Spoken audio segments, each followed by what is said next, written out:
like, this is something that I really want to plant in your mind.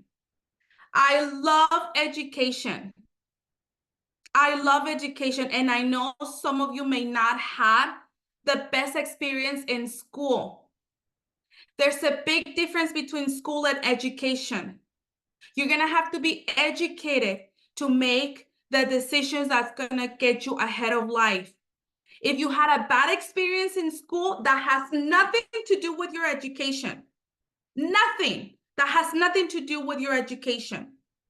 When it comes down on getting ahead of life, we need to be educated. The person who's more ignorant on taxes, the person who's more ignorant of money, that's the person who's always going to be depending on somebody else. And I don't know about you, but I like to be independent. I don't want my mom to be telling me what to do or to be living with my parents for the rest of my life or starting my family and live with my parents. No, that's not freedom.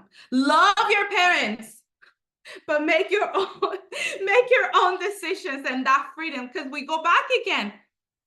We as parents, we're always going to tell you something. We're always going to give you your opinion. Whether you ask for the opinion or not, that doesn't matter. We're still going to open our mouth.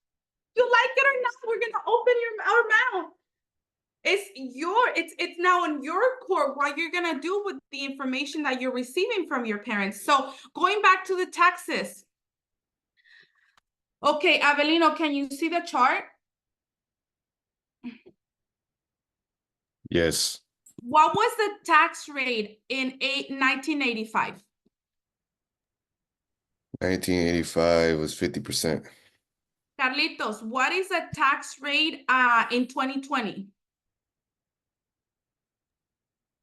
37%. Alondra, what is the tax rate in the, let's say in the 60s?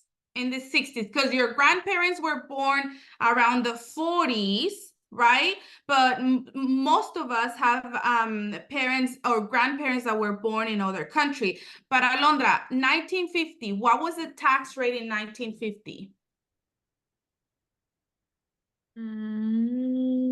84. 84% tax rate.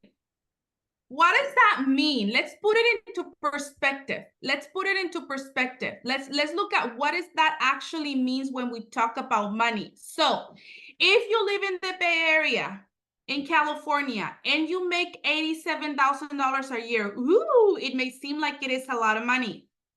But when we look at the tax rate at 37%, 87,000, the IRS will take from you $32,190 in taxes, especially because you're young, single, not young, but you're single and you don't have dependents, okay?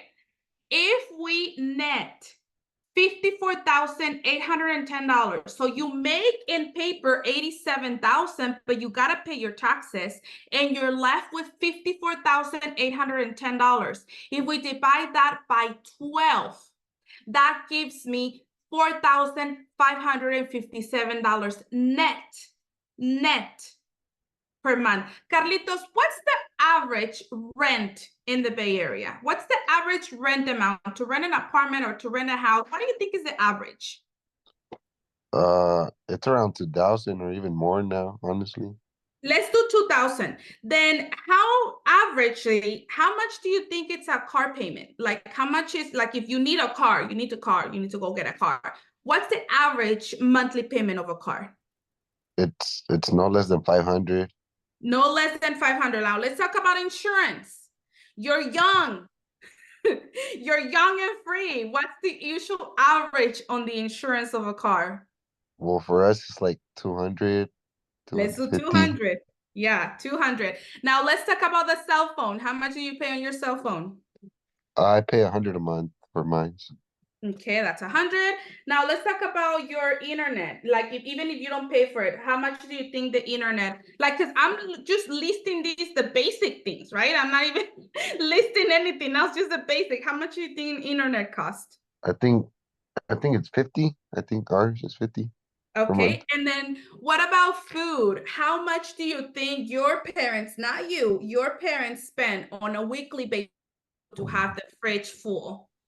Oh, like I I think like for sure sometimes it could go up to like 500, depending how Five, many times they go per yeah. week. So let's do 2,000, okay? Yeah, Now, for what sure. about clothing and what about eating out? Like how much does he usually, how much do we usually spend when we go out? Like, let's say two people go out and eat. What's usually the bill? Like 60, Okay, 70. 60 or 70. Let's do the math. Rent, 2,000. Car, 500. Insurance, 200. The cell phone and the internet, 150 plus food plus eating out. We came out with $4,910. $4,910. And the income that we have here is 45. So we're already negative $400. And we didn't even talk about water, garbage. We did not even talk about health insurance. We didn't even talk about everything else. Your parents were able to buy a house where the mortgage for most was less than $3,000 or less than $3,500. I don't, maybe in Washington, but not in California. It's going to be very challenging to find a mortgage for under $3,500. If your parents were listening to me right now and were actually realizing these numbers, their perception of what you have accomplished, what you have done or have not done could be different. But they don't, it's very challenging for a Generation X or a baby boomer or whatever generation your parents are in to actually do the math before they criticize you. Because they were not thought to think like that. They thought about just going to work, be loyal, work, be happy, just be loyal, just be there, and it's okay. In your generation, it's not like that. That's why I share with you the table for each generation and the seasons. If we do the math like this, and we think that our son or our daughter has a great job and is making $87,000 a year, and we just don't understand why she or he can't buy a home or why they're still living at home and why they can't get ahead in life. It's as simple as doing math. But who does that? Not in our culture. It's not something that I think I remember one of my clients told me, well, I'm not used to planning ahead. I'm not used to sitting down and looking at the numbers. It's like, a ver qué pasa, a ver qué pasa.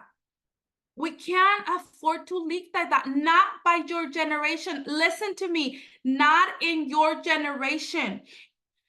Beliefs from your parents are the number one thing that I encourage you to acknowledge and respect, but do not accept.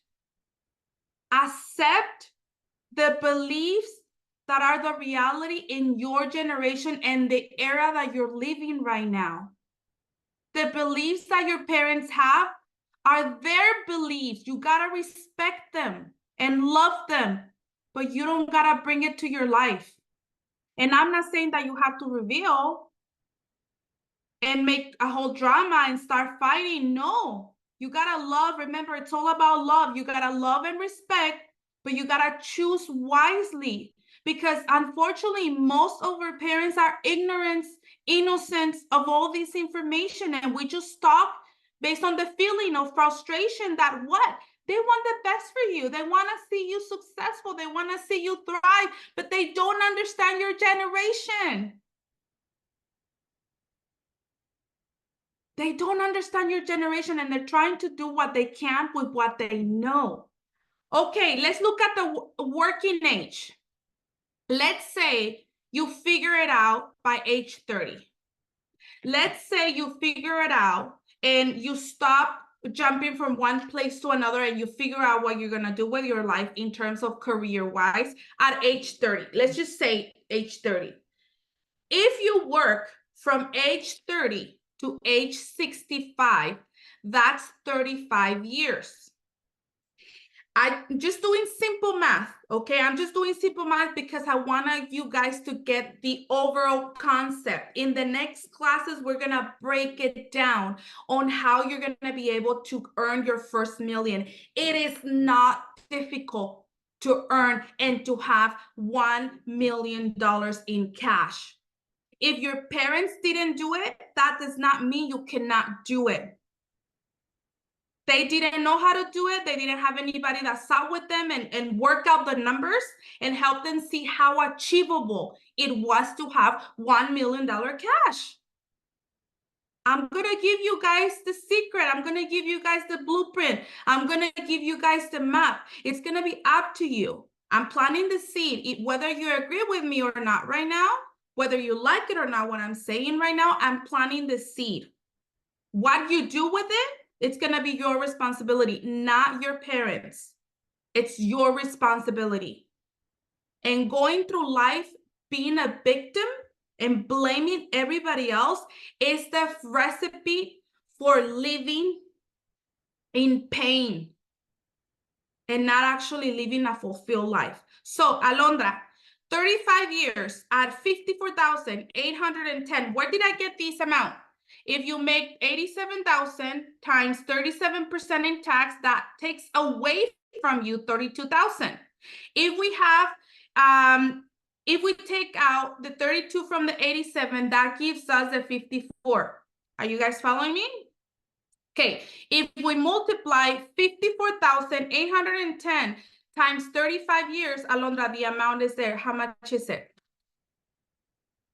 1,918,350.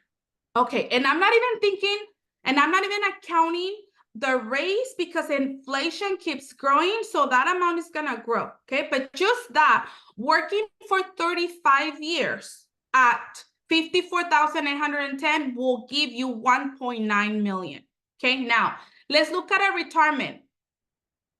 If you stop working at age 65 and you have a life expectancy of 85 years old, listen to me right now. Technology is enhancing and extending the life expectancy. My grandparents, from my mom's side, my grandfather passed away, but it wasn't from a medical condition, very young. I think he wasn't even 55. But my grandma lived up to 85, I believe. Okay. From my other side, from my dad, my grandpa lived to 87.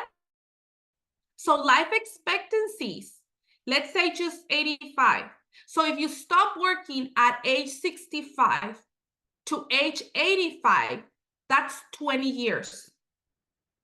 If you need $5,000 to live off, because let's think about just having a mortgage pay, let's think about you don't have any debts, but Alondra, no, Carlitos, how many people who are between 60 to 65 do you know today that are financially free, that are dependent on themselves? They're not dependent on anybody else.